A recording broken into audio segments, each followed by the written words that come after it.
Hello friends, welcome to my YouTube channel Kerala Cuisine. എന്തൊക്കെയുണ്ട് വിശേഷം? എല്ലാവരും സുഖമായിട്ടിരിക്കുന്നോ? ആദ്യമായിട്ടാണ് എൻ്റെ ചാനൽ കാണണമെങ്കിൽ ഒന്ന് സബ്സ്ക്രൈബ് ചെയ്ത് സപ്പോർട്ട് ചെയ്യുക. അപ്പം ഞാൻ ഇന്ന് വന്നിരിക്കുന്ന ഒരു കപ്പയും ബീഫായിട്ടാണ് കേട്ടോ. നമ്മൾ ചിലവർ കപ്പ ബിരിയാണി എന്നൊക്കെ പറയും. നല്ലൊരു അടിപൊളി കോമ്പിനേഷനാണ്. നമ്മൾ തട്ടുകടയിലൊക്കെ പോയിട്ട് കഴിക്കാറില്ലേ? അപ്പം അതുപോലെ ഒരു റെസിപ്പി. അപ്പം നമുക്കിത് എങ്ങനെ ഉണ്ടാക്കാൻ നോക്കാം.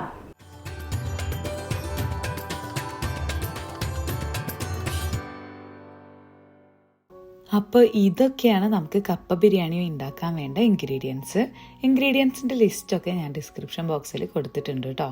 അപ്പോൾ നമുക്ക് ഉണ്ടാക്കാൻ തുടങ്ങാം. അപ്പോൾ അതിന് വേണ്ടിയിട്ട് ഞാനൊരു ഉരുളിയാണ് എടുത്തിരിക്കുന്നത്. ഏത് പാത്രം എടുത്താലും ഒരു കുഴപ്പമില്ല കേട്ടോ. നമ്മൾ നോർമലായിട്ട് കുക്ക് ചെയ്യുന്ന ഏത് പാത്രം എടുത്താലും മതി. അതിലേക്ക് നമുക്ക് ഓയിൽ ആഡ് ചെയ്ത് കൊടുക്കാം. ഞാൻ വെളിച്ചെണ്ണയാണ് കേട്ടോ യൂസ് ചെയ്യുന്നത്. നമ്മളിങ്ങനെയുള്ള നാടൻ ഐറ്റംസ് ഒക്കെ ഉണ്ടാക്കുമ്പോൾ വെളിച്ചെണ്ണ ഉപയോഗിക്കുന്നത് തന്നെയാണ് ഇപ്പോഴും ടേസ്റ്റ് കൂടുതൽ. 2 ടേബിൾ സ്പൂൺ വെളിച്ചെണ്ണ ആഡ് ചെയ്ത് കൊടുക്കുന്നുണ്ട്. അതിലേക്ക് 2 വലിയ സബോള മുറിച്ചത് കൂടെ നമുക്ക് ഇട്ട് കൊടുക്കാം. അതുപോലെ തന്നെ ഒരു മീഡിയം പീസ് ഇഞ്ചി, 1 കുടം വെളുത്തുള്ളി, 2 പച്ചമുളകും, 1/2 ടേബിൾ സ്പൂൺ പെരിഞ്ചീരകം കൂടെ ചതച്ചെടുത്തിട്ടുള്ള മിക്സാണ് കേട്ടോ ഇത്. ഫ്രഷ് ആയിട്ട് ചതച്ച് ചേർക്കുന്നതാണ് ഇപ്പോഴും നല്ലത്. അതിനുശേഷം 1 ടേബിൾ സ്പൂൺ ഉപ്പും 1 തണ്ട് കറിവേപ്പിലയും കൂടെ ഇട്ടിട്ട് നല്ല പോലെ ഒന്ന് വഴറ്റിയെടുക്കാം. ഒരു മീഡിയം ഫ്ലെയിമിൽ വെച്ചിട്ടാണ് കേട്ടോ ഞാൻ കുക്ക് ചെയ്യുന്നത്. ഇനി ഈ സബോളയൊക്കെ നന്നായിട്ടൊന്ന് വാടി വരണം. ഒരു ലൈറ്റ് ബ്രൗൺ കളറായിട്ട് വരണം കേട്ടോ. അപ്പോൾ അതുവരെ നമുക്ക് ഇളക്കി കൊടുക്കാം. ഇതാ ഇപ്പോൾ സബോളയൊക്കെ റെഡി ആയിട്ടുണ്ട്. ഇനി നമുക്കിതിലേക്ക് കുറച്ച് സ്പൈസസ് ഒക്കെ ചേർത്ത് കൊടുക്കാനുണ്ട്. അപ്പോൾ ഞാനിവിടെ 2 ടേബിൾ സ്പൂൺ മുളക് പൊടിയാണ് എടുത്തിരിക്കുന്നത്, 1/2 ടേബിൾ സ്പൂൺ മല്ലിപ്പൊടി, 1 ടീസ്പൂൺ മഞ്ഞൾപ്പൊടി, 1 tablespoon meat masala, 1/2 tablespoon garam masala കൂടെ ചേർത്ത് നല്ല പോലെ ഇളക്കി ഈ പൊടികളുടെയൊക്കെ പച്ച കുത്തൊക്കെ ഒന്ന് മാറി നല്ല പാകമായിട്ട് വരണം. പൊടികളൊക്കെ ആഡ് ചെയ്യുന്ന സമയത്ത് ഒരു ലോ ഫ്ലെയിമിൽ വെച്ചിട്ട് ചേർത്ത് കൊടുക്കാൻ വേണ്ടി ശ്രദ്ധിക്കണേ. അല്ലെങ്കിൽ പൊടികളൊക്കെ പെട്ടെന്ന് തന്നെ കരിഞ്ഞു പോകാൻ വേണ്ടിയിട്ട് ചാൻസ് ഉണ്ട്. ഇപ്പം നമ്മൾ ഇട്ട പൊടികളുടെയൊക്കെ ആ റോ ടേസ്റ്റ് ഒക്കെ മാറി നല്ല പാകമായിട്ട് വന്നിട്ടുണ്ട്. ഇനി നമുക്കിതിലേക്ക് നമ്മൾ എടുത്തു വെച്ചിരിക്കുന്ന ബീഫ് ആഡ് ചെയ്ത് കൊടുക്കാം. ഞാനിവിടെ 1 കിലോ ബീഫാണ് കേട്ടോ എടുത്തിരിക്കുന്നത്.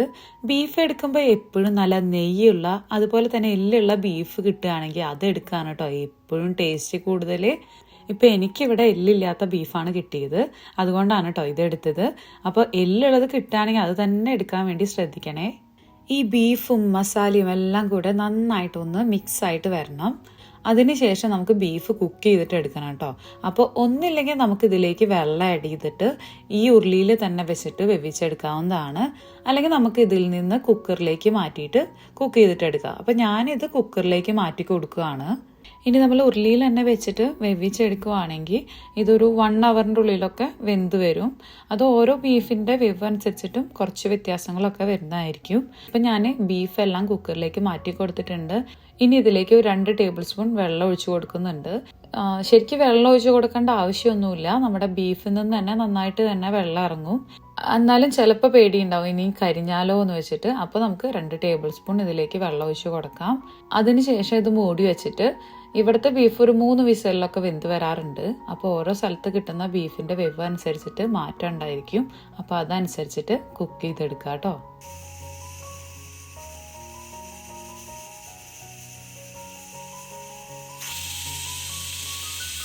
ഇപ്പോൾ കുക്കറിൻ്റെ വിസിലൊക്കെ വന്നു, ഞാൻ ഓഫ് ചെയ്ത് വെച്ചിട്ടുണ്ട്. അപ്പോൾ ആ സമയത്ത് നമുക്ക് കപ്പ വേവിച്ചെടുക്കാം. അപ്പോൾ ഞാനിവിടെ 1 കിലോ കപ്പ എടുത്തിട്ടുണ്ട്.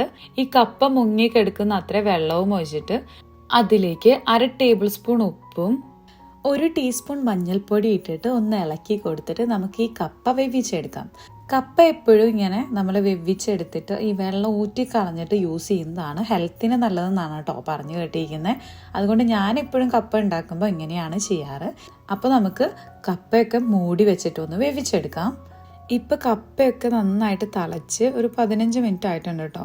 ഒരു 10 to 15 മിനിറ്റിൻ്റെ ഉള്ളിലൊക്കെ കപ്പ നന്നായിട്ട് വെന്ത് വരും. എനിക്ക് വെവ്വാൻ ബുദ്ധിമുട്ടുള്ള കപ്പയൊക്കെ ആണെങ്കിൽ നമുക്ക് കുക്കറിൽ ഇട്ടിട്ട് ഒന്ന് വേവിച്ചെടുക്കാവുന്നതേ ഉള്ളൂ. ഇപ്പം കപ്പയൊക്കെ വെന്ത് വന്നിട്ടുണ്ട്. ഇനി നമുക്ക് ഈ വെള്ളം അരിച്ച് കളഞ്ഞിട്ട് ഈ കപ്പ മാറ്റി വയ്ക്കാം കേട്ടോ. ഇനി നമുക്ക് വേണ്ടത് നാളികേരാണ്. ഞാൻ 240 ml കപ്പിൽ 1 കപ്പ് നാളികേരം എടുത്തിട്ടുണ്ട്. ഇനി നമുക്ക് ഇതൊന്ന് വറുത്തെടുക്കണം. ഒരു ബ്രൗൺ കളർ ആവുന്ന വരെ നമുക്ക് ഫ്രൈ ചെയ്യാവുന്നതാണ്. അപ്പോൾ ഒരു മീഡിയം ടു ലോ ഫ്ലെയിമിൽ വെച്ചിട്ട് വേണം കേട്ടോ നാളികേരം ഇളക്കി കൊടുക്കാൻ വേണ്ടിയിട്ട്. നല്ല അടികട്ടിയുള്ള ഒരു കടായി എടുക്കുന്നതാണ് എപ്പോഴും നല്ലത്. ഇനി നമുക്ക് ഇത് ഇളക്കിയിട്ട് ഒരു പുളിറുമ്പിൻ്റെ കളർ ആവില്ലേ, അതാണ് കേട്ടോ എൻ്റെ പാകം. അപ്പോൾ അതുവരെ നമുക്കിത് ഇളക്കി കൊടുക്കാം. ഇപ്പോൾ ഇത് റെഡിയായി വന്നിട്ടുണ്ട്. ഇനി നമുക്ക് ഇത് മാറ്റിയിട്ട് ഒരു ബൗളിലേക്ക് ആക്കി വെക്കാം. ഈ നാളികേരമൊക്കെ ചൂടാറിയതിന് ശേഷം നമുക്കൊരു മിക്സിയുടെ ജാറിൽ, ചെറിയ ജാർ എടുക്കുന്നതാണ് നല്ലത്, അതിലിട്ടിട്ട് നന്നായിട്ടൊന്ന് പൊടിച്ചെടുക്കാം. അല്ലാതെ ഫൈനായിട്ടുള്ള പൊടിയാക്കേണ്ട കാര്യമൊന്നുമില്ല. ആ നാളികേരമൊക്കെ ഒന്ന് പൊടിഞ്ഞു വരണം, അത്രയേ ഉള്ളൂ. അപ്പോൾ ഇനി നമ്മൾ നേരത്തെ വെവിച്ച് വെച്ചില്ലേ ബീഫ്, അത് വെന്തോന്ന് നോക്കാം കേട്ടോ. അപ്പോൾ കുക്കറിൻ്റെ വിസിലൊക്കെ പോയി വന്നിട്ടുണ്ട്. അപ്പോൾ ഇതൊന്ന് തുറന്ന് നോക്കുകയാണേ. ഇപ്പോൾ ഇതാ ബീഫൊക്കെ നന്നായി വെന്ത് വന്നിട്ടുണ്ട്. ഇനി നമ്മൾ നേരത്തെ മസാല റെഡിയാക്കിയില്ലേ, ആ സെയിം ഉരുളി തന്നെയാണ് കേട്ടോ ഞാൻ എടുത്തിരിക്കുന്നത്. ഞാനൊന്ന് കഴുകിയെടുത്തിട്ടുണ്ട്. അതിലേക്ക് ഈ ബീഫ് ഇട്ട് കൊടുക്കാം. അതുപോലെ തന്നെ നമ്മൾ വെവിച്ച് വെച്ചിരിക്കുന്ന കപ്പയല്ലേ, അതും ആഡ് ചെയ്ത് കൊടുക്കുന്നുണ്ട്. ഇനി കപ്പയും ബീഫൊക്കെ നല്ല പോലെ ഒന്ന് യോജിച്ച് വരണം. ഈ കപ്പയൊക്കെ ഒന്ന് ഉടച്ചു കൊടുക്കാം കേട്ടോ നമുക്ക്. ഇപ്പോൾ 1 കിലോ ബീഫിന് 1 കിലോ തന്നെയാണ് കേട്ടോ കപ്പ ഞാൻ എടുത്തിരിക്കുന്നത്. ശരിക്കും നമുക്ക് ഒരു 1.5 കിലോ വരെ കപ്പ ഇതിലേക്ക് ആഡ് ചെയ്ത് കൊടുക്കാവുന്നതാണ്. അപ്പോൾ നമ്മുടെ ഇഷ്ടത്തിനനുസരിച്ചിട്ട് കപ്പയുടെ എമൗണ്ട് നമുക്ക് കൂട്ടി കൊടുക്കാവുന്നതാണ്. അതിലേക്ക് നമ്മൾ നേരത്തെ വറുത്ത് വെച്ചിരുന്ന നാളികേരം പൊടിച്ചെടുത്തിട്ടുള്ള പൊടിയാണ് കേട്ടോ ഇത്. വെള്ളമൊന്നും തൊടാതെ മിക്സിയുടെ ചെറിയ ജാറിൽ പൊടിച്ചെടുത്തിട്ടുള്ള പൊടിയാണിത്. അത് നമുക്ക് ഇതിലേക്ക് ആഡ് ചെയ്ത് കൊടുത്തിട്ട് ഇതെല്ലാം കൂടെ നല്ല പോലെ ഒന്ന് മിക്സ് ചെയ്തിട്ട് എടുക്കാം. ഇതെല്ലാം നന്നായിട്ട് യോജിച്ച് വരണം കേട്ടോ. ഇപ്പം കപ്പയും ബീഫും മസാലയും എല്ലാം കൂടെ നന്നായിട്ട് മിക്സായി വന്നിട്ടുണ്ട്. ഇനി ഞാനിത് ജസ്റ്റ് ഒന്ന് ലോ ഫ്ലെയിമിലാക്കിയിട്ട് മൂടി വെച്ചിട്ട് 5 മിനിറ്റ് വെക്കുന്നുണ്ട് കേട്ടോ. കപ്പ ചേർത്തിട്ട് ഇങ്ങനെ മൂടി വെച്ച് വേവിക്കുമ്പോൾ എപ്പോഴും ശ്രദ്ധിക്കണം, അടി പിടിക്കാൻ വേണ്ടിയിട്ട് ചാൻസ് ഉണ്ട്. അപ്പോൾ ചെറിയ തീയിൽ വേണം വെക്കാൻ വേണ്ടിയിട്ട്. ഇപ്പം നമ്മുടെ കപ്പ ബിരിയാണി റെഡി ആയിട്ടോ. ഇനി നമുക്ക് അവസാനമായിട്ട് ടേസ്റ്റ് നോക്കിയിട്ട് എന്തെങ്കിലും എരിവോ എന്തെങ്കിലും കുറവുണ്ടെങ്കിൽ ആവശ്യത്തിനനുസരിച്ചിട്ട് കുരുമുളക് പൊടി ഇട്ട് കൊടുക്കാവുന്നതാണ്. അതുപോലെ തന്നെ അവസാനമായിട്ട് കുറച്ച് മല്ലിയില കൂടെ ഇട്ടിട്ട് ഒന്ന് നന്നായിട്ട് മിക്സ് ചെയ്തിട്ട് നമുക്ക് ചൂടോട് കൂടെ തന്നെ സെർവ് ചെയ്യാം. പിന്നെ ഉണ്ടല്ലോ, കഴിക്കുന്ന സമയത്തെ കുറച്ച് സബോള കൂടെ മുറിച്ചത് കൂടെ ഇട്ട് കൊടുത്താണ്ടല്ലോ വേറെ ലെവലാണ് കേട്ടോ. ഒരു രക്ഷയില്ല, ഒരു കിടിലൻ ടേസ്റ്റ് തന്നെയാണ്. ഇതെന്തായാലും എല്ലാവരും ഒന്ന് ട്രൈ ചെയ്ത് നോക്കണേ. ഇതിൻ്റെ ടേസ്റ്റ് പറഞ്ഞറിയിക്കാൻ പറ്റില്ല, ഉണ്ടാക്കി നോക്കിയാൽ എന്നെ മനസ്സിലാവുള്ളൂ. അപ്പൊ എല്ലാവരും കപ്പ ബിരിയാണി എന്തായാലും ഒന്ന് ട്രൈ ചെയ്ത് നോക്കണേ. ഒരു അടിപൊളി റെസിപ്പിയാണ്. എന്നിട്ട് എങ്ങനെയുണ്ടെന്ന് എന്നോട് പറയാൻ മറക്കരുത്. അതുപോലെ തന്നെ ഞാൻ ഇൻഗ്രീഡിയൻസിന്റെ ലിസ്റ്റ് ഒക്കെ ഡിസ്ക്രിപ്ഷൻ ബോക്സിൽ കൊടുത്തിട്ടുണ്ട്. എന്തെങ്കിലും സജഷൻസ് ഉണ്ടെങ്കിൽ കമന്റ് ബോക്സിൽ രേഖപ്പെടുത്തുക. അപ്പൊ മറ്റൊരു നല്ല വീഡിയോ ആയിട്ട് വീണ്ടും കാണാം. Thank you so much.